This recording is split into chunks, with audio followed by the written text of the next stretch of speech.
Hi, let's share with you a random get ready with me. Gallery scroll করতে করতে এই ভিডিওটা পেলাম, মনে পড়ছে না ঠিক কবে রেডি হয়েছিলাম এইভাবে। যাই হোক, এখানে প্রথমে আমি ফেস ওয়াশ করে আমি আমার ফেস সিরাম, ময়েশ্চারাইজার, সানস্ক্রিন সমস্ত কিছু লাগিয়ে নিয়েছি, স্কিনটা তো পেপ করতে হবে। আর আজকে দেখছি আমি প্রপার মেকআপ করেছি, জানো তো, সেই কারণে প্রাইমারটাও লাগিয়ে নিয়েছি।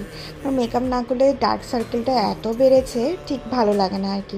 যাই হোক, এখানে একটা কী ধরনের টিক্স করেছি আমি জানি না। এখানে একটা হাইলাইটার নিয়েছি আমি, লিকুইড ইলুমিনেটারের সঙ্গে এই জিনিসটা করি, বাট আমার কাছে নেই বলে এটাও এই লিকুইড হাইলাইটারই ছিল।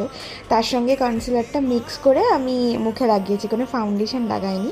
একটা আলাদা গ্লো প্রোভাইড করেছিল, তো বেশ ভালো। আর এখানে আমি লুজ পাউডার লাগিয়ে নিয়ে লাইনার করে নিয়েছি। কাজল পরারও ইচ্ছা থাকে, কিন্তু আমি সেই ইচ্ছাটাকে মনের মধ্যেই দাবিয়ে রাখি, কারণ ডার্ক সার্কেলটা অতিরিক্ত হয়েছে। আর এখানে লিপস্টিক, অ্যান্ড দ্যাটস অল।